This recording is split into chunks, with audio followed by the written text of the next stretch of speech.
with you, Thailand, South Thailand, and all the prayer warriors that are with me tonight, and for all the persons whose heart is hungry, we will hear from God. Let us pray.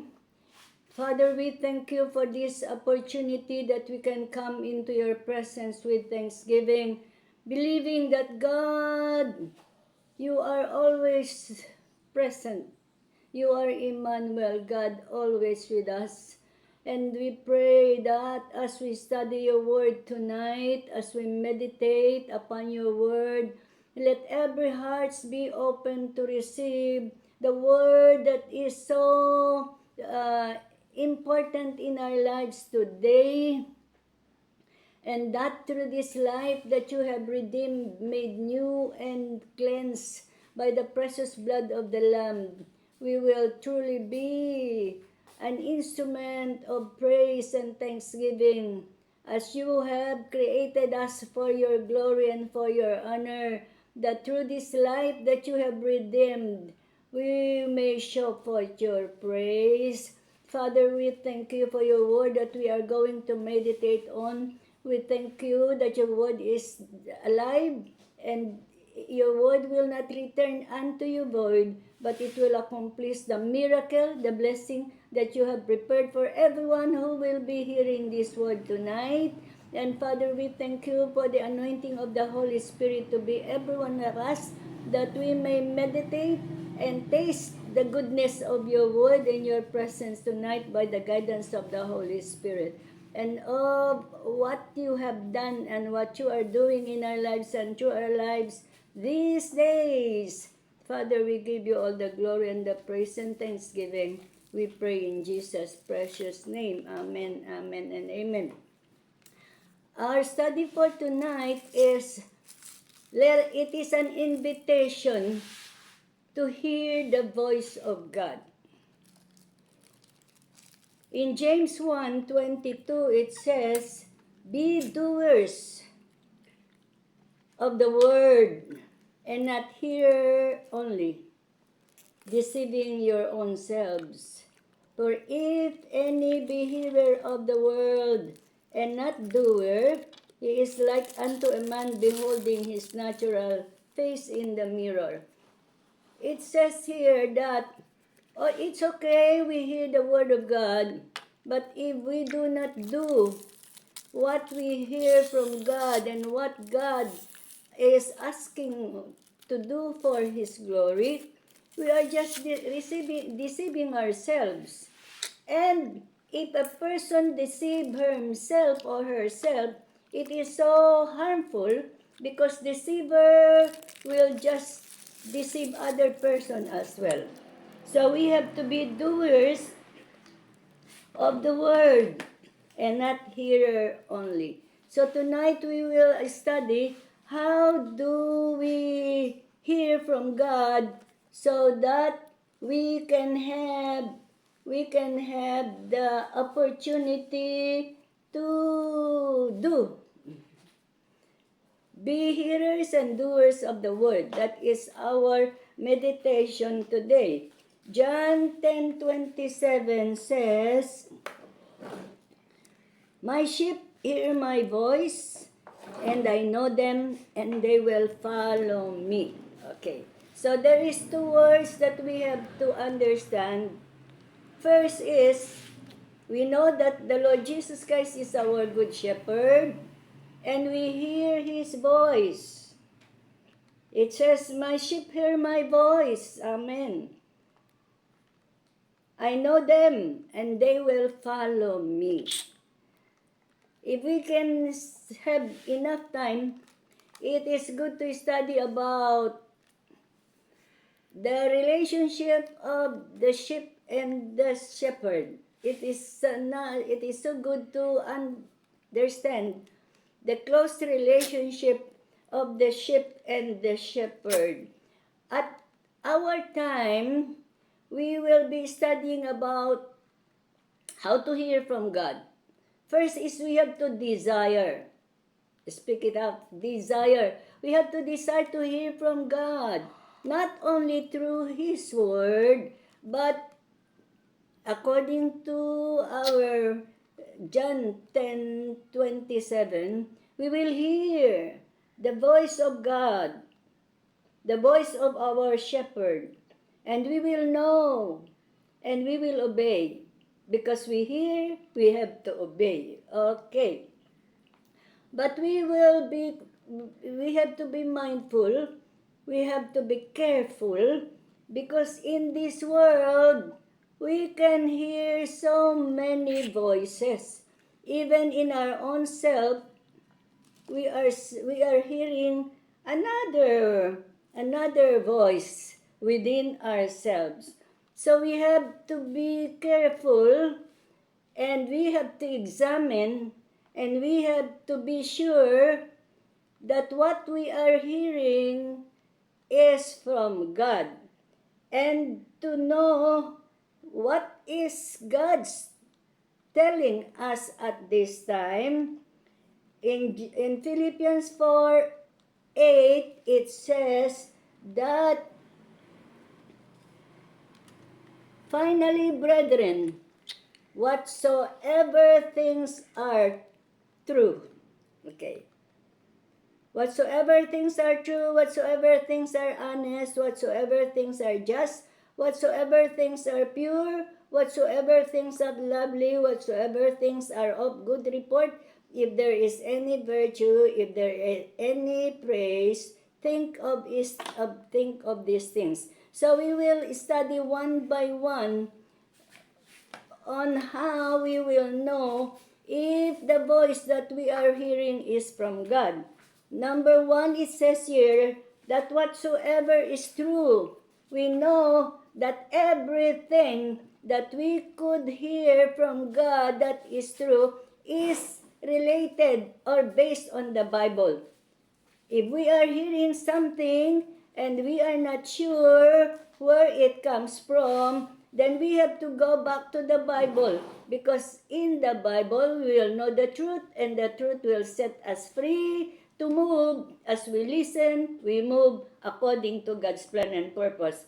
And then next is, whatsoever is just. Ano ba ang nararapat?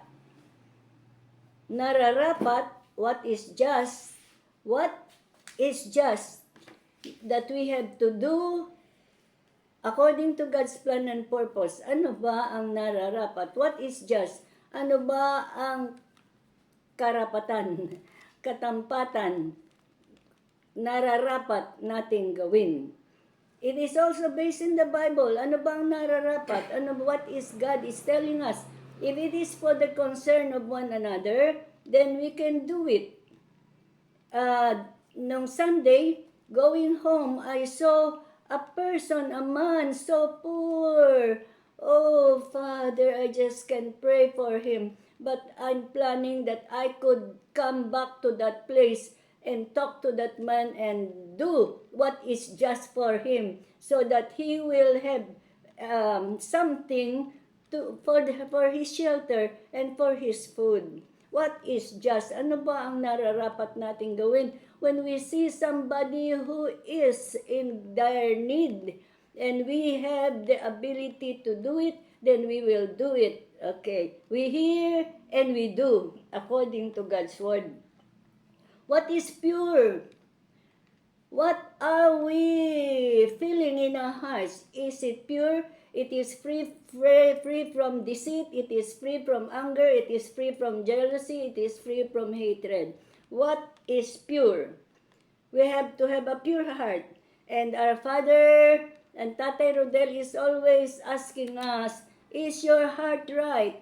If your heart is pure and your motives are pure, then you have the right attitude as you listen and do according to God's word.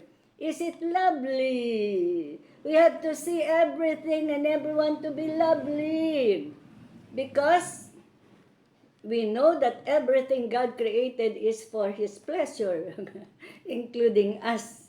So we can see, our eyes will always look at the person who is lovely, and we can love them whatsoever their appearance is, or whatsoever their circumstances or situations in life are, we have to see them as lovely person that God created for His purpose and for His pleasure.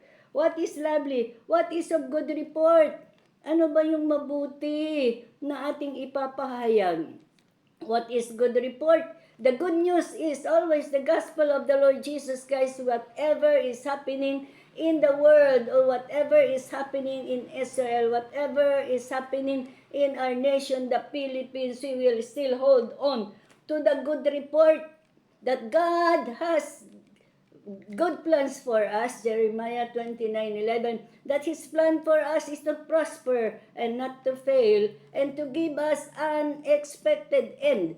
In Isaiah 64 verse 4, it says, "Since the beginning of time, I have not seen nor ear had heard, nor it ever come to the mind of a person, a God like our God, who is able, who is willing, who is lovely, who is ready to bless those who wait in faith on Him." Hallelujah. Whatever is lovely, what is ever good report, what is pure, what is honest, what is just, we have listened to God on what He is planning for us to obey Him, then we have to do it for God's glory and for your honor.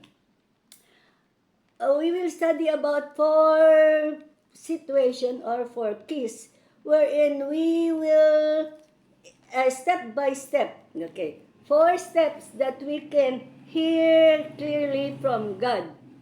And I want to read in Habakkuk chapter 2 from 1 and 2. And this is the 4 steps that we have to learn in listening to God.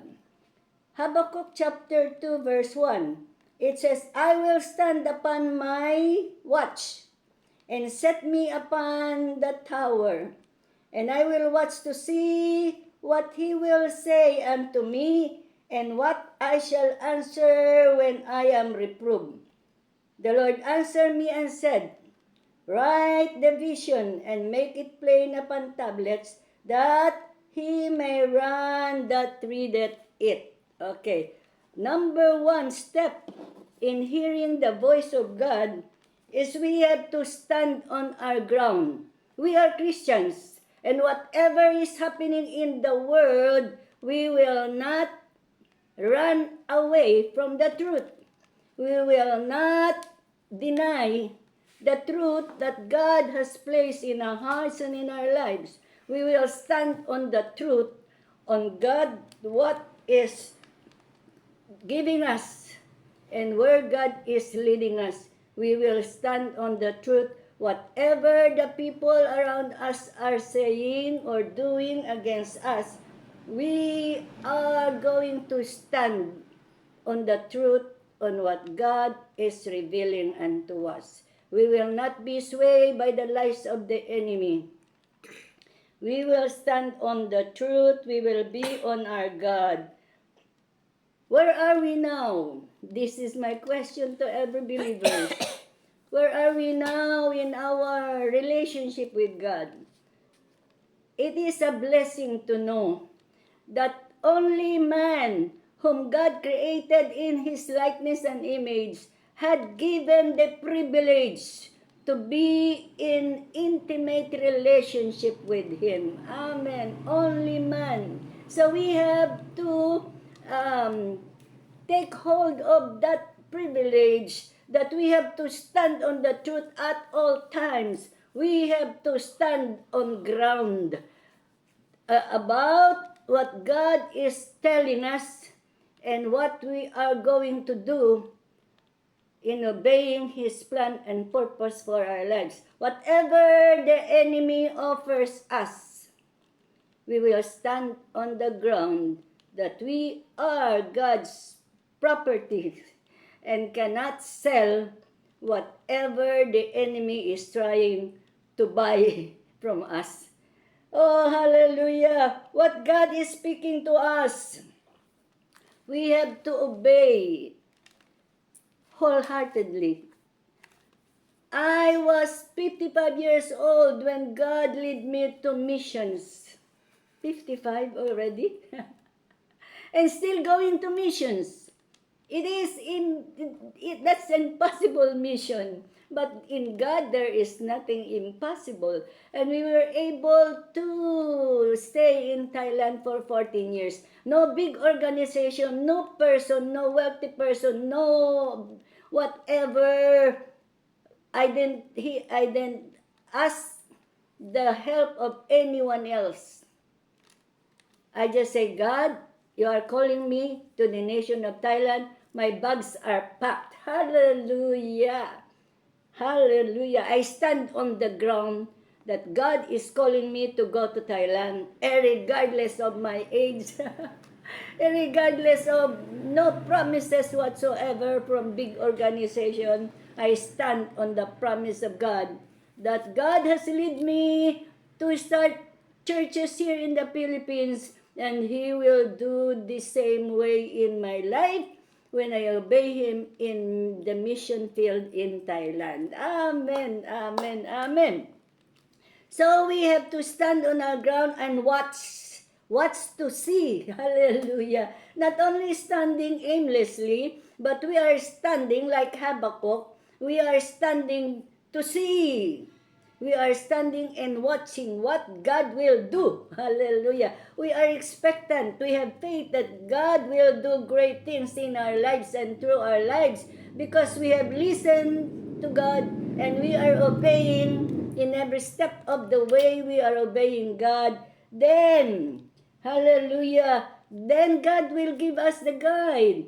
God will give us visions and visions, mission and vision, and how God will guide us into all what God wants us to be and to do.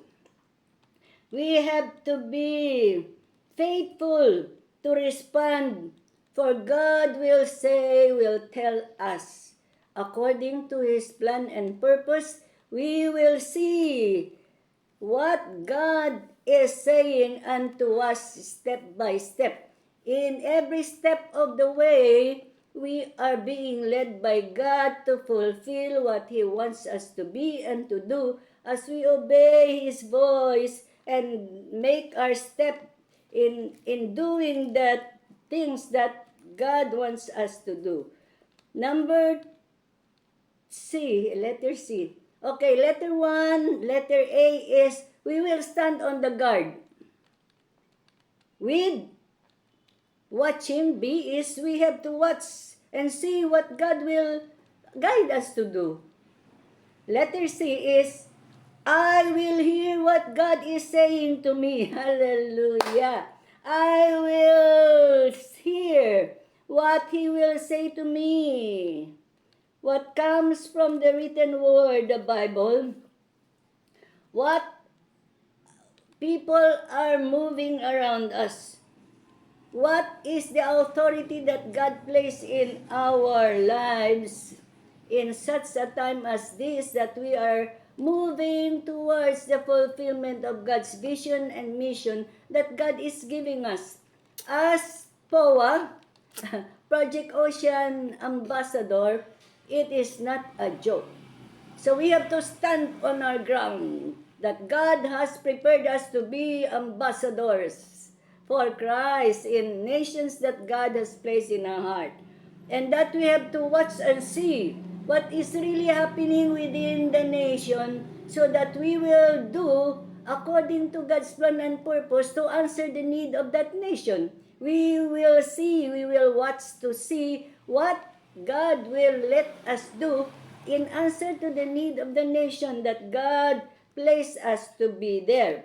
Letter C is what He will say to me. We will listen what God will say to us and what authority that God is placing in over us.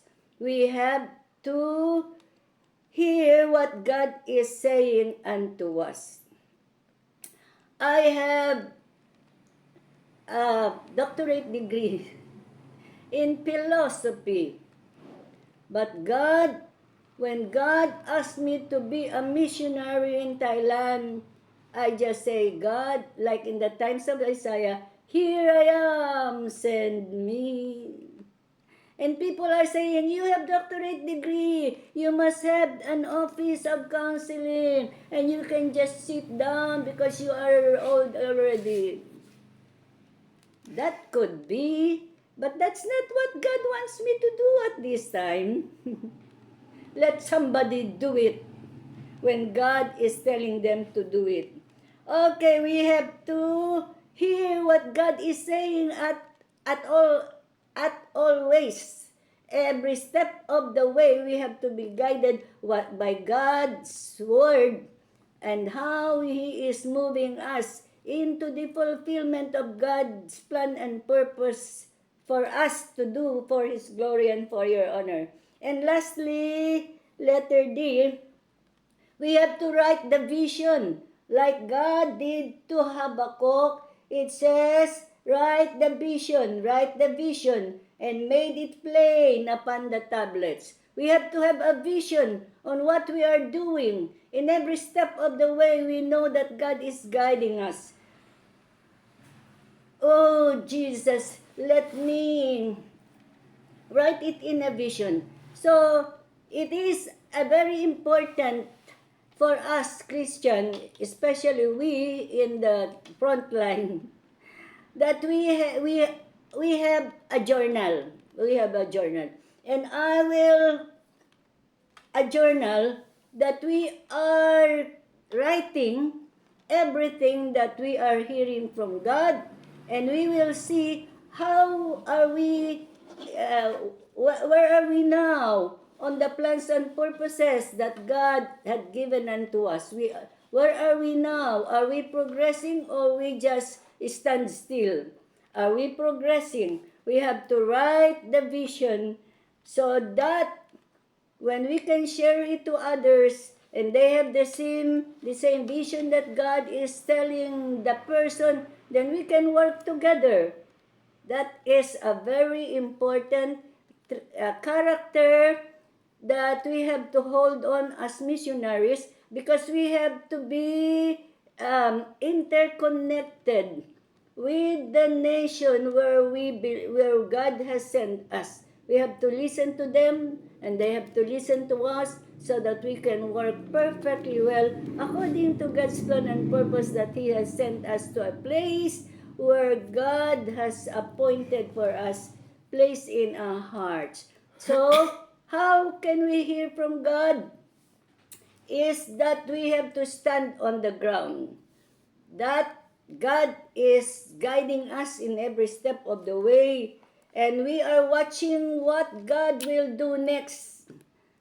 Very excited on every step of the way. God is guiding us in the fulfillment of what we hear from God on what we need to do. And truly, because He is our good shepherd, He is talking to us, and we are His sheep that we have to listen to Him. And as we hear from God, we have to have it journaled. We journal what we hear from God so that we will know where are we now, where do we stand now, are we watching what God wants us to see, how we move in our lives, and we will hear what really God is saying unto us, so that we can, as we write in the journal in everything that we receive from God, then we are on the way in fulfilling God's plan and purpose for us, because we hear and we obey. And there is the victory that God wants us to gain as we go to the nations that God has placed in our hearts to go. Hallelujah! Hear and obey what God is saying unto us as missionaries, as ambassadors for Christ in the nations that He had placed in our hearts. Let us pray. Father, we thank You that God, You are a good shepherd and You are always talking to us. You know us and we hear Your voice, and we will always know the truth. We will always be lovely. We will always know the good things the good report that we have to do.